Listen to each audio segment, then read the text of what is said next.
Chers amis, bonsoir. Vous êtes sur Paix et Guerre. Je suis très heureuse de vous retrouver pour une 74e, je crois bien, mondioscopie. Nous sommes, eh bien, en fait, nous sommes le 3 juin 2025, heure de mon enregistrement, mais vous allez évidemment trouver au moment où vous me regardez, nous sommes le 4 juin 25. J'espère qu'il ne se sera pas trop passé de choses d'ici là. Merci de liker, de partager cette vidéo, de faire connaître le cercle des amis de paix et guerre à tous ceux que vous pouvez connaître et qui s'intéressent aux questions géopolitiques. Merci de nous soutenir via Tipeee. Je voulais aussi vous dire que désormais, vous faire une petite annonce, désormais, sur chacune des mondoscopies réalisées durant le mois, généralement il y en a 4, parfois 5, bon, le commentaire, parmi tous les commentaires que vous faites et qui j'espère resteront toujours très nombreux, qui suscitera lui-même le plus de réactions, ce qui arrive souvent, il y en a certains avec pas mal de réactions en chaîne, et qui proposera un thème de géopolitique sérieux, fera l'objet d'une vidéo spécifique, donc en plus des mondoscopies, une par mois, durant la première semaine du mois suivant. Le temps de sélectionner et le temps d'avoir quelque chose à vous dire d'intelligent. Alors, j'ai pas encore déterminé le jour de la semaine suivante, je vous le dirai, vous serez avertis en temps et en heure. Donc, à vos commentaires. Voilà. On commence là, on commence en juin. Alors évidemment, aujourd'hui, je reviens, la mondoscopie sera courte aussi parce que c'est très compliqué ici techniquement. Je reviens sur ce qui s'est passé sur le front ukrainien de la paix, mais surtout de la guerre, car le sabotage de la paix continue manifestement avec beaucoup d'applications. Il y a eu donc une attaque massive dont vous avez entendu parler sur tous les grands médias mainstream comme d'un Pearl Harbor, littéralement sur la Russie, n'est-ce pas, grâce aux Ukrainiens. Quand on sait comment s'est terminé Pearl Harbor, quelques années plus tard, on espère que ce n'était pas un Pearl Harbor, et de toute façon, ça n'en était pas un au plan des résultats sur lesquels je vais revenir. Donc, néanmoins, attaque ukrainienne massive sur 5 bases aériennes des forces stratégiques russes de l'autre côté de l'Oural et jusqu'en Arctique, en Sibérie et jusqu'en Arctique. C'est ce que les Ukrainiens ont appelé l'opération Spiderweb, qui a demandé manifestement près d'1 an et demi de préparation secrète. Donc, en gros, il y a eu plusieurs types d'attaques, hein, mais enfin, le gros, c'était quand même l'attaque de ces 5 bases. Il n'y en a que 2 qui ont été touchées, qui ont connu des dégâts, mais c'est donc une flotte de drones kamikazes qui étaient planqués dans des faux plafonds, dans des camions, qui étaient près des emprises militaires russes stratégiques et qui en fait ont été activés à distance, les faux plafonds s'ouvrant et laissant s'échapper les drones. Bon, donc on est dans une véritable opération à la James Bond, hein. On peut penser même que Keir Starmer, le Premier ministre britannique, qui certainement n'est pas pour rien dans toute cette affaire, et sans parler bien sûr du MI6 et des SAS britanniques d'ailleurs, tous ces gens-là, enfin on pourrait presque l'appeler 008, hein, Keir Starmer, mais ça va pas, malheureusement il n'en a pas la nature non plus. En tout cas, c'est la posture. Voilà. Donc, sur 5 bases attaquées, 2 seulement ont été touchées. Évidemment, cette attaque, son ampleur, pose des questions nombreuses, et c'est à ces questions que je veux essayer de répondre. Naturellement, je ne suis pas parole d'évangile, je ne suis pas non plus la pitié, je travaille à partir des informations que j'ai à ma disposition, et il y en a un certain nombre qui sont sorties déjà. Bon, les 4 grandes questions, c'est: quelle importance militaire réelle de cette attaque? Quelle collaboration? Parce qu'il est évident que l'Ukraine n'a pas agi seule. Quelle réponse russe à attendre? Quelle signification par rapport au processus de paix et par rapport aussi, à vrai dire, à l'approche de Donald Trump qui semble de plus en plus sous contrôle en fait. Son approche initiale qui était celle quand même de rechercher les voies d'une discussion avec la Russie. Bon, donc cette opération, alors les Ukrainiens évidemment sont partis dans des cris d'euphorie et d'autosatisfaction, comme on l'imagine, avec le président Zelensky, qui a expliqué qu'il était vraiment très, très heureux que ses ordres aient été respectés et que, littéralement une grande partie, de la flotte stratégique de bombardiers russes, ait été touchée. Il a parlé de 40 ou de 41 avions abattus, pas du tout. En fait, il y en a 13 qui ont été touchés, heu, dont 11 détruits et 2 endommagés. Bon, donc il y a eu encore c'est le bilan actuel, hein, c'est le damage assessment actuel d'aujourd'hui, mardi 3. Donc 6 Tupolev 95, 2 Tupolev, donc détruits, 6 détruits, 2 endommagés, 4 Tupolev 22 M3 détruits, 1 Antonov 12 détruit. Et donc ce sont les bases d'Olenia et près d'Irkoutsk en Sibérie et la base Belaya qui ont été touchées. Le reste n'a pas, à ma connaissance, subi de dommages. Alors, il y a eu donc cette attaque massive de drones, et puis il y a eu concomitamment, un tout petit peu avant, mais enfin aussi pendant, je crois, une attaque sur des ponts dans la région de Briansk et dans la région de Koursk.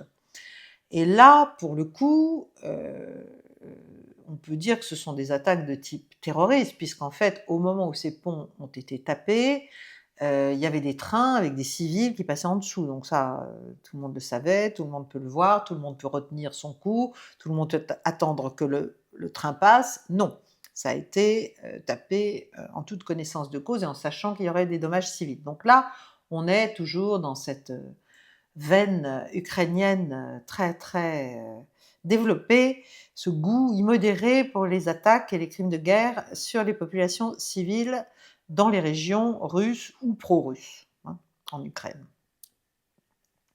Et enfin, aujourd'hui même, il y a eu une nouvelle attaque sur le pont de Crimée, le pont de Kertch, avec un drone sous-marin kamikaze d'origine manifestement étrangère, qui a essayé d'endommager l'un des piliers du pont. Il y a eu des dommages, mais qui sont, paraît-il, minimes.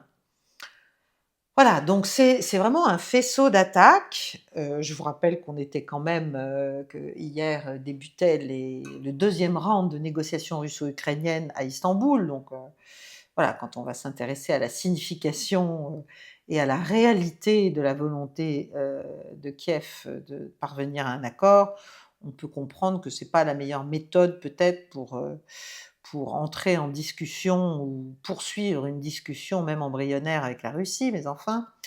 En tout cas, quel est le bilan de cette attaque spectaculaire, malgré tout, sur la flotte de bombardiers stratégiques russes en Sibérie et en Arctique? D'abord, ça révèle quand même de très sérieux manquements côté russe, des services de renseignement.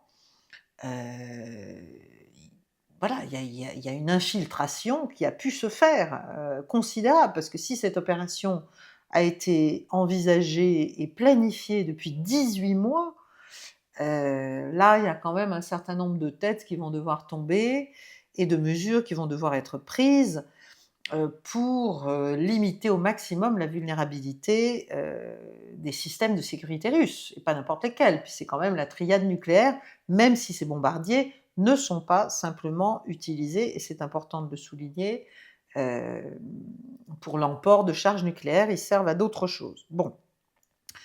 Alors évidemment, il y a tout un tas de gens, de commentateurs qui ont dit: «Mais enfin, mais comment les Russes laissent-ils leur base avec tous ces bombardiers visibles?» Bon, alors pourquoi? Bah, parce qu'il y a les accords START et qu'en fait, ces bombardiers doivent pouvoir être visibles par satellite bien sûr, par, entre guillemets, «l'adversaire», c'est-à-dire, le camp occidental, l'OTAN, les Américains. Et donc, on ne peut pas les enterrer, par exemple. On ne peut pas les mettre dans des hangars souterrains, mais néanmoins, il y a quand même eu des dommages importants. Si on revient à 13, au bilan de 13, dont 11 détruits, c'est quand même pas rien. Heu, heu Donc lourd dommage, mais et puis bien sûr, c'est une humiliation pour Vladimir Poutine.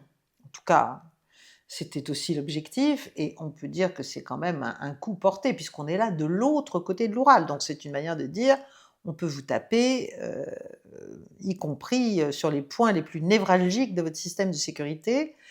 Même si bien sûr, c'est les Ukrainiens qui sont soi-disant ceux qui ont fait tout ça, on sait très bien que ce n'est pas eux. Donc c'est vraiment une manière pour, l'OTAN de dire à et peut-être pour une partie du système américain et notamment des services américains et de la CIA en l'espèce, de dire, qu'on continue la guerre, on n'a pas l'intention de s'arrêter. Bon, alors, quel était l'objectif ukrainien véritable? Et aussi de ses soutiens parce que, donc si on sait que cette opération, n'est pas uniquement le fait du SBU, du GOUR ou de l'état-major ukrainien ou de la volonté, de Volodymyr Zelensky. Enfin, l'objectif reste délirant. Est-ce que c'est déstabiliser Vladimir Poutine? Est-ce que c'est le pousser à répliquer sur un pays de l'OTAN?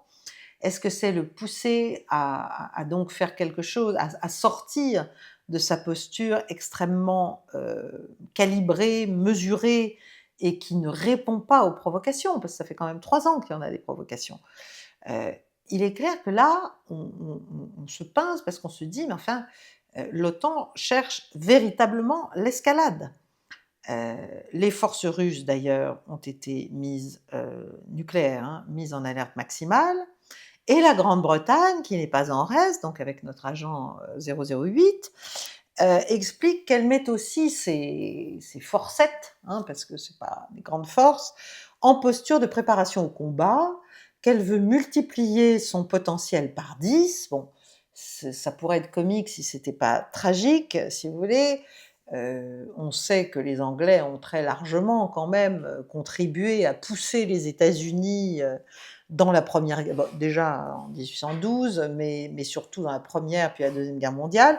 Là, ils sont en train de mettre en œuvre des provocations qui pourraient, si la Russie, perd son calme, perd son sang-froid, ou s'il y avait une déstabilisation politique de Vladimir Poutine, on pourrait s'acheminer vers des réactions en chaîne totalement incontrôlables et face auxquelles nous n'avons pas, les moyens, bien sûr, de représailles autres que la destruction entière et totale, d'une grande partie, du pôle occidental. Bon, et bien sûr, d'une partie de l'Eurasie.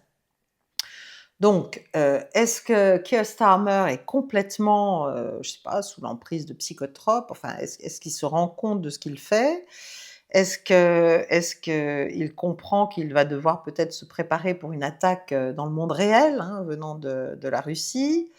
Hem, il est évident, mais là encore, j'ai l'impression qu'il n'y a que quelques personnes en France qui se rendent compte de ça. C'est-à-dire que si les Britanniques et les Américains et les Ukrainiens bien sûr, s'imaginent que c'est une manière de pousser Vladimir Poutine, à la discussion, à la négociation, voire à une forme de retrait, enfin de repli ou de posture, comment dirais-je? Conciliante dans la négociation. C'est tout l'inverse, évidemment. Ça ne va dissuader en rien Vladimir Poutine de poursuivre son opération militaire spéciale.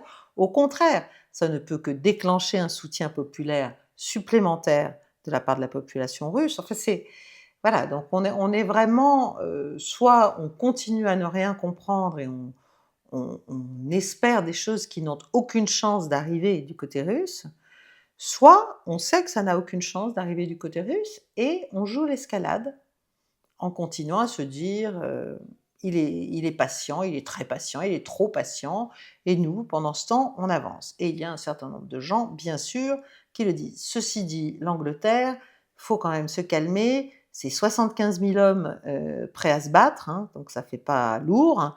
C'est, 22 tanks, 22 tanks, je crois, à peu près en état de marche.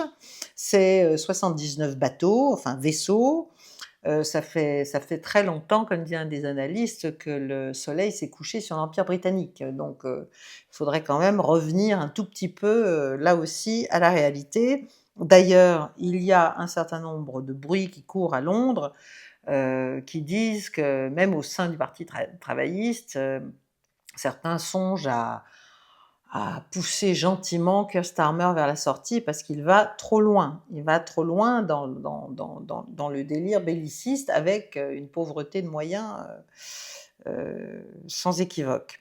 Bon, alors ensuite il y a une autre question qui s'est posée. Donc on a dit tout de suite, et évidemment de la même manière que sur LCI ailleurs, on parle du Pearl Harbor, qu'on a relayé la propagande ukrainienne sur les 40 bombardiers tapés, enfin bref, on croit, on boit comme du petit lait tous les mensonges qui sont servis par Kiev. Enfin bon, voilà. On a aussi dit que la ligne rouge était franchie. Il y a un certain nombre même d'analystes sérieux qui disent, mais là pour Moscou, on a franchi une ligne rouge.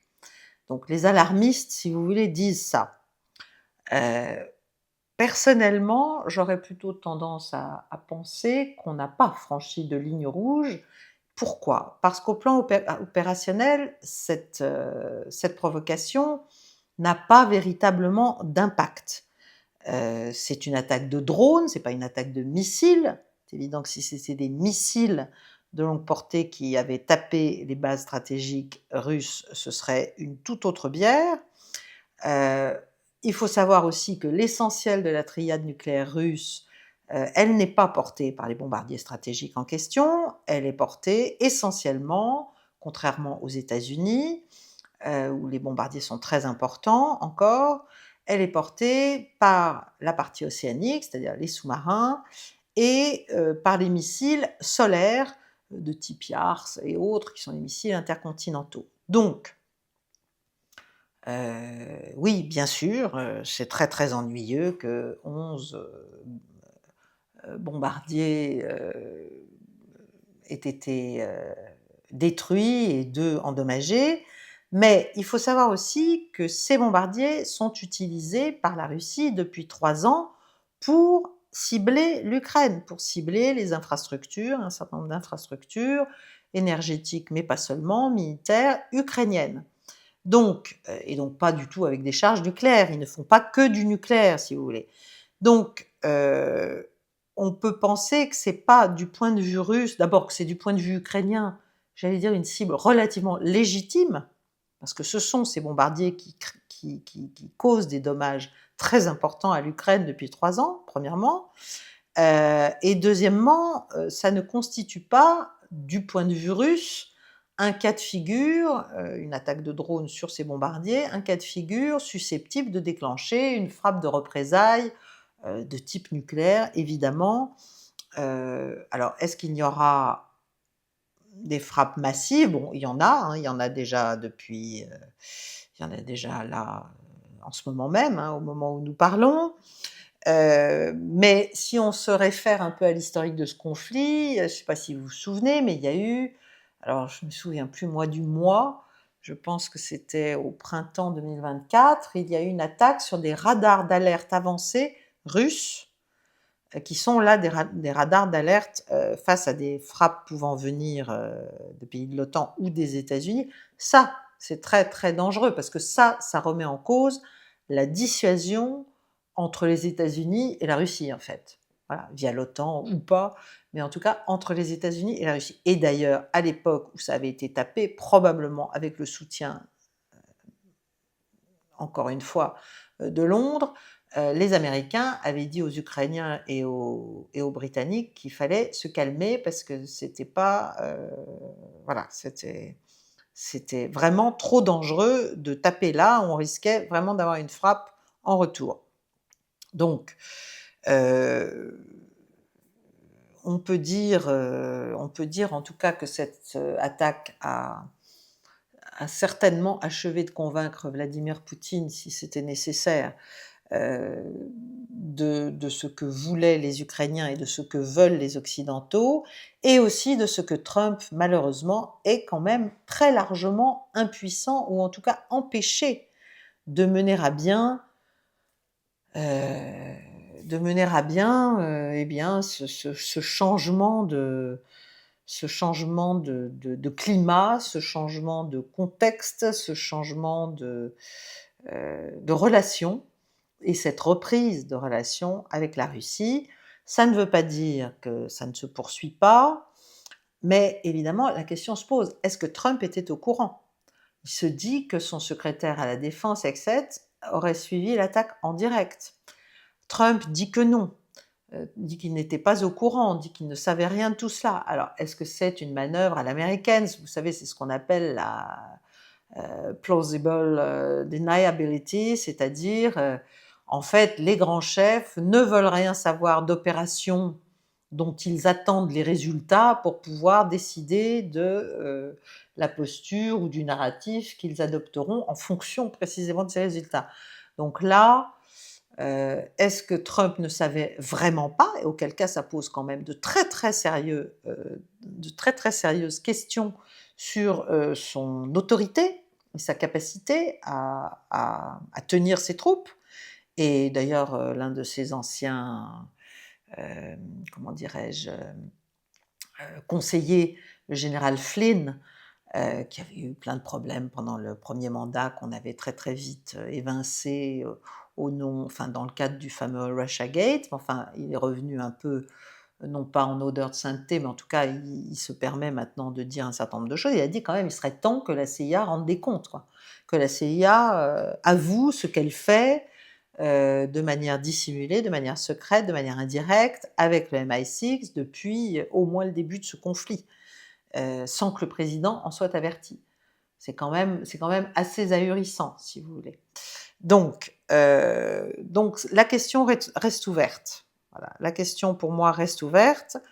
Ce qui est vrai aussi, c'est que évidemment, il y a des pressions politiques internes croissantes après une attaque de ce type sur Vladimir Poutine pour une frappe de représailles massive. Si vous écoutez Dimitri Medvedev, qui ne mâche jamais ses mots et qui est, comme chacun sait, un peu le bad guy dans le couple avec Vladimir Poutine, il a expliqué que la réponse serait asymétrique et dévastatrice, que la Russie a la mémoire longue et la main précise, et que jouer avec le feu comme le fait l'OTAN, et comme le font les Américains, et comme le font aussi les Britanniques bien sûr, mènera en enfer.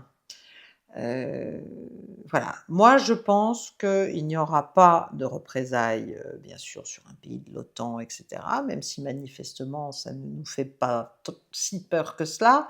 En revanche, il y aura peut-être, il y a déjà d'ailleurs des frappes massives sur l'Ukraine, mais on ne peut pas exclure qu'il y ait de nouveau un missile de type Oreshnik ou comparable, qui viennent faire des dégâts considérables et démontrer que la Russie garde son sang-froid, mais garde aussi tous ses moyens et tout son spectre possible de réponse. Voilà. Si jamais elle venait à considérer que ses intérêts nationaux ou que la sécurité du territoire russe oui, la sécurité du territoire russe est véritablement mise en danger. Donc, en tout cas, ce qui est clair, c'est qu'en fait, l'objectif de cette attaque, c'est au moins autant euh, Londres, Washington, Bruxelles, les populations occidentales et surtout Donald Trump que Moscou. C'est-à-dire, il s'agit aussi de montrer à ceux qui, autour de Trump, essaient encore de promouvoir une vision, une partition un peu plus réaliste dans la résolution de ce conflit, eh bien que l'Ukraine sait se battre, peut se battre, veut se battre, qu'elle a encore les moyens de faire des dégâts et que donc on doit l'aider parce que la partie n'est pas perdue. Je pense que c'est quand même ça l'un des objectifs principaux des Ukrainiens, mais aussi bien sûr de leurs maîtres, de ceux qui les activent, et je pense notamment aux Britanniques. Donc il faut pousser Trump à croire que l'Ukraine peut toujours gagner et que donc elle mérite qu'on l'aide, si vous voulez. Alors évidemment, qu'est-ce que ça veut dire par rapport au processus de paix? Est-ce que tout ça n'est qu'un leurre? Certains le disent, je vous en ai déjà parlé dans une précédente mondoscopie. Moi, je pense que Trump veut malgré tout avancer, mais que tout le système autour de lui vraiment fait du rétropédalage et essaie de le paralyser.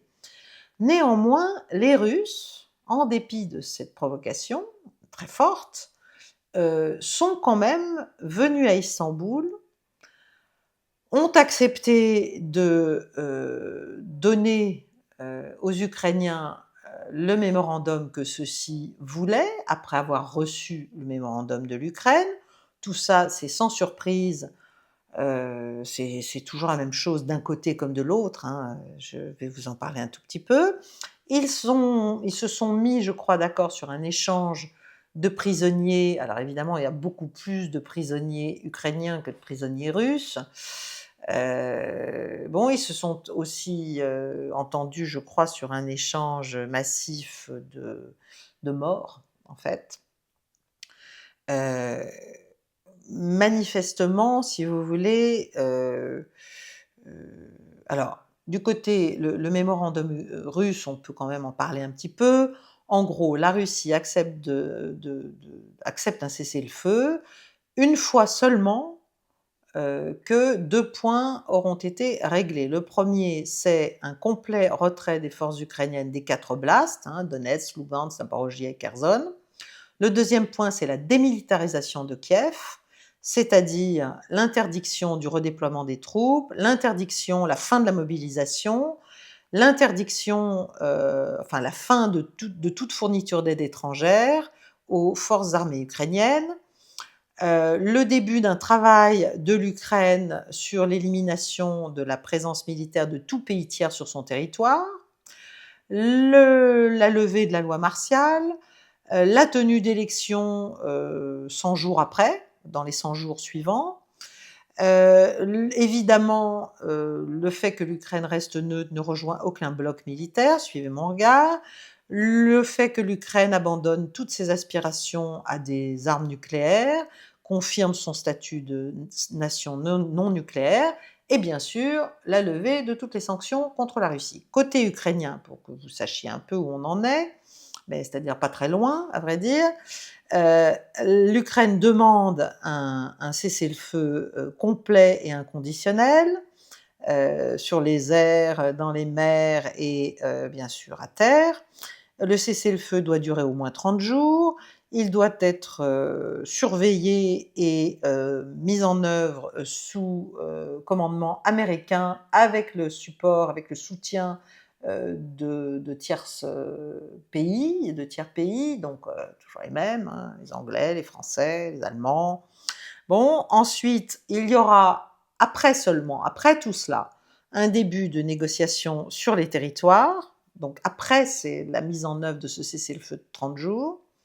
Ensuite, la Russie devrait, pour les Ukrainiens, rendre toutes les personnes qui ont été illégalement, selon elle, déplacées et déportées. Bien sûr, un échange de prisonniers total, donc tous contre tous, hein, et la relaxe de tous les otages. L'Ukraine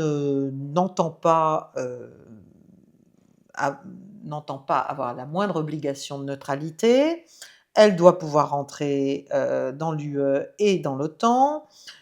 Il n'y a aucune restriction possible sur la taille de l'armée ukrainienne sur son territoire, ni sur son déploiement.